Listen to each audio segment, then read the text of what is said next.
Shalom Bapak Ibu Saudara-saudari yang sangat dikasihi oleh Tuhan Yesus. Renungan firman Tuhan kali ini adalah dari 1 Korintus 7 ayat 1-16. Tema yang kita renungkan kali ini adalah bijaksana menghadapi masalah keluarga. Saya akan mengajak kita semua untuk memulai renungan ini dengan melihat Efesus 5 ayat 32. Rahasia ini besar, tetapi yang aku maksudkan ialah hubungan Kristus dan jemaat. Di dalam konteksnya, ayat ini mengatakan bahwa firman Tuhan mensetarakan hubungan antara suami dan istri dengan hubungan antara Kristus dan jemaat. Ayat ini dengan jelas menunjukkan kepada kita semua bahwa Tuhan menghendaki perkawinan antara laki-laki dan perempuan. Dengan berpijak pada ayat ini, mari kita masuk ke 1 Korintus 7 ayat 1. Dan sekarang tentang hal-hal yang kamu tuliskan kepadaku adalah baik bagi laki-laki kalau ia tidak kawin. Di ayat ini, Rasul Paulus menjelaskan secara tersirat bahwa ada laki-laki atau perempuan yang dipanggil Tuhan untuk tidak kawin. Dari konteks seluruh Alkitab, secara tersirat, firman Tuhan ini menyampaikan kepada kita semua, jika seseorang, baik dia laki-laki maupun perempuan, dipanggil Tuhan untuk tidak kawin, tapi dia kawin, maka dia bermasalah. Masalah yang kita bicarakan di dalam konteks kita kali ini, sebagaimana ditunjukkan di ayat-ayat berikutnya, terutama adalah masalah percabulan. Di ayat 2, tetapi mengingat bahaya percabulan, baiklah setiap laki-laki mempunyai istrinya sendiri dan setiap perempuan mempunyai suaminya sendiri. Secara tersirat firman Tuhan ini menunjukkan kepada kita ada laki-laki atau perempuan yang dipanggil oleh Tuhan untuk kawin. Jika seorang laki-laki atau perempuan dipanggil Tuhan untuk kawin, tapi dia tidak kawin, maka dia ini bermasalah. Masalah ini menyangkut percabulan. Di ayat 3, hendaklah suami memenuhi kewajibannya terhadap istrinya. Demikian pula istri terhadap suaminya. Firman Tuhan berbicara mengenai hubungan intim sebagai suami dan istri antara suami dan istri. Yang dimaksud dengan hubungan intim ini adalah hubungan seksual. Dengan kata lain, firman Tuhan mengatakan hendaklah suami dan istri berhubungan seksual. Secara tersirat, ayat ini menyampaikan kepada kita jika seorang suami atau istri tidak memenuhi kewajibannya sebagai suami atau istri dalam hal berhubungan seksual ini, maka rumah tangga mereka bermasalah. Artinya si suami atau si istri yang berada di dalam situasi ini bisa bermasalah dengan percabulan. Di ayat 4, istri tidak berkuasa atas tubuhnya sendiri, tetapi suaminya. Demikian pula suami tidak berkuasa atas tubuhnya sendiri, tetapi istrinya. Mengingatkan kepada kita bahwa dalam hal berhubungan intim ini, badan si istri adalah milik si suaminya dan badan si suami adalah milik istrinya. Secara tersirat, ayat ini menyampaikan kepada kita jika seorang suami atau seorang istri lebih mementingkan diri mereka masing-masing dalam hal berhubungan intim ini, maka rumah tangga mereka bermasalah. Lagi bermasalah di sini ada hubungannya dengan percabulan. Di ayat 5, janganlah kamu saling menjauhi kecuali dengan persetujuan bersama untuk sementara waktu supaya kamu mendapat kesempatan untuk berdoa. Sesudah itu hendaklah kamu kembali hidup bersama-sama supaya iblis jangan menggodai kamu karena kamu tidak tahan bertarak. Mengingatkan kepada kita dalam hal berhubungan intim ini firman Tuhan menghendaki istri tidak menolak keinginan suaminya dan suami tidak menolak keinginan istrinya. Ayat ini secara tersirat menunjukkan jika penolakan ini terjadi. Pertama, tidak atas persetujuan bersama. Kedua, dalam waktu yang lama. Ketiga, bukan untuk keperluan berdoa atau beribadah.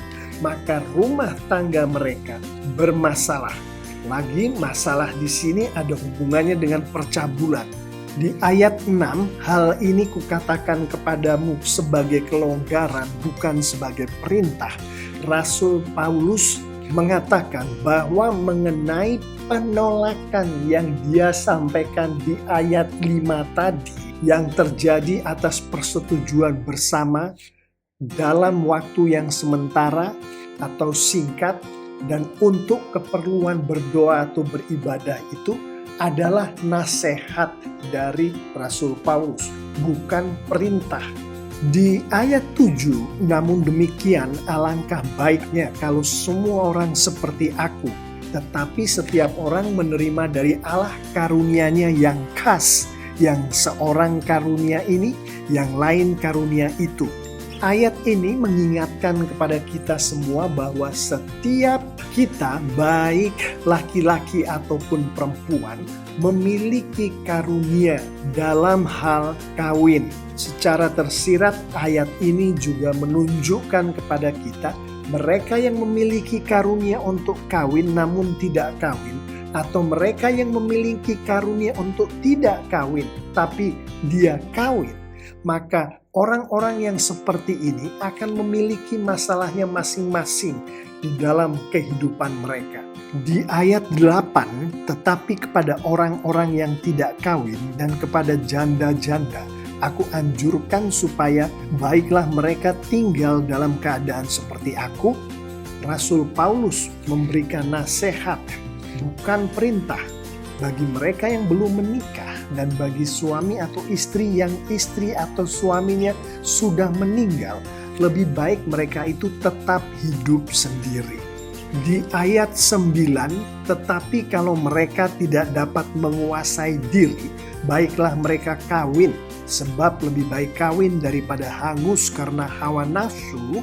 Firman Tuhan menyampaikan jika mereka yang disebutkan di ayat 8 tadi tidak dapat menahan nafsu birahi mereka, maka sebaiknya mereka itu kawin.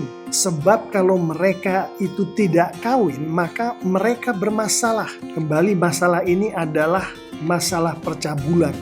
Di ayat 10, kepada orang-orang yang telah kawin, bukan aku, tetapi Tuhan perintahkan supaya seorang istri tidak boleh menceraikan suaminya. Firman Tuhan mengatakan bagi mereka yang sudah kawin, di sini Rasul Paulus mengacu kepada istri dan suami yang keduanya adalah anak-anak Tuhan. Si istri tidak boleh menceraikan suaminya. Ini perintah dari Tuhan. Secara tersirat ayat ini menunjukkan kepada kita kalau si istri menceraikan suaminya, maka si istri bermasalah. Ayat 11, dan jikalau ia bercerai, ia harus tetap hidup tanpa suami atau berdamai dengan suaminya.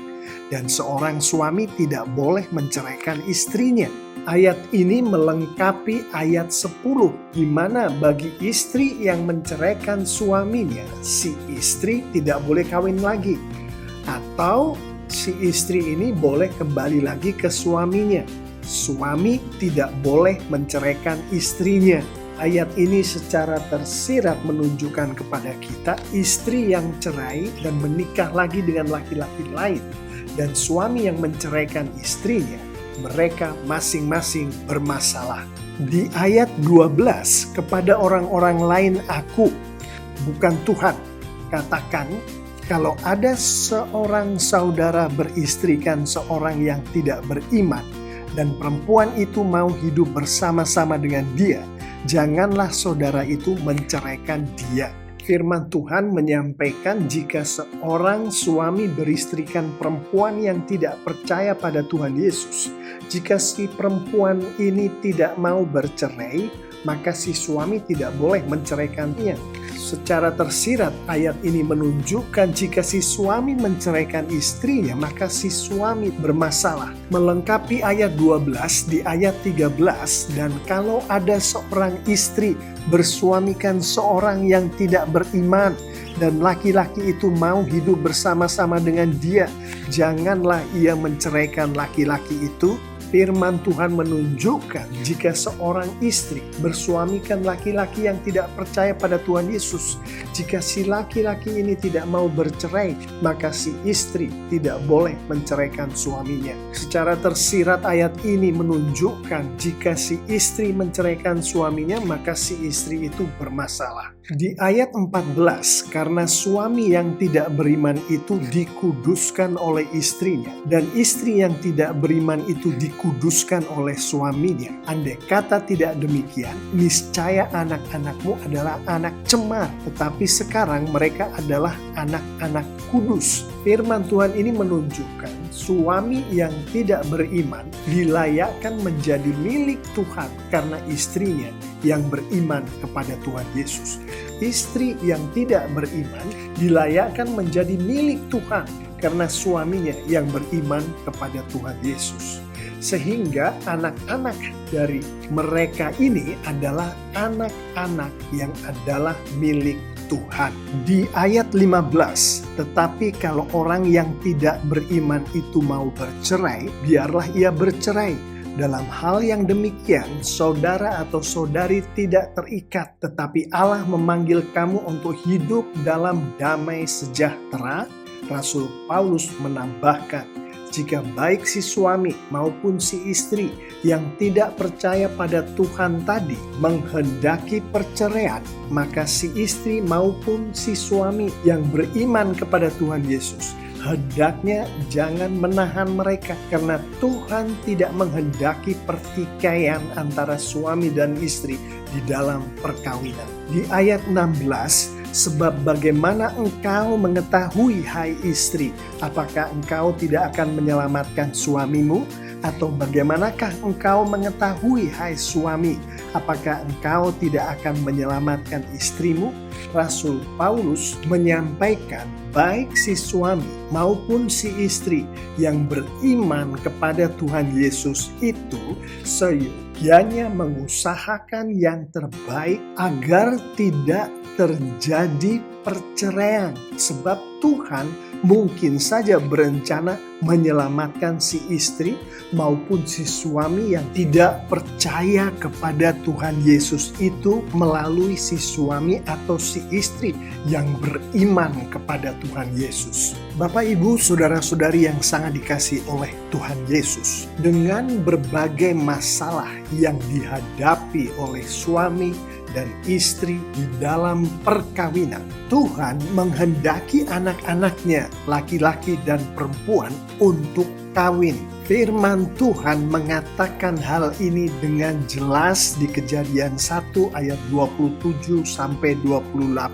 Maka Allah menciptakan manusia itu menurut gambarnya. Menurut gambar Allah diciptakannya dia, laki-laki dan perempuan. Diciptakannya mereka. Allah memberkati mereka, lalu Allah berfirman kepada mereka, beranak cuculah dan bertambah banyak, penuhilah bumi dan taklukkanlah itu, berkuasalah atas ikan-ikan di laut dan burung-burung di udara dan atas segala binatang yang merayap di bumi. Hal beranak cuculah ini dari konteks Alkitab kita mengetahui dengan pasti harus terjadi perkawinan terlebih dahulu antara anak-anak Tuhan yang perempuan dan yang laki-laki. Mari kita tutup renungan firman Tuhan kali ini dengan beberapa penerapan bagi Anda baik laki-laki maupun perempuan yang sudah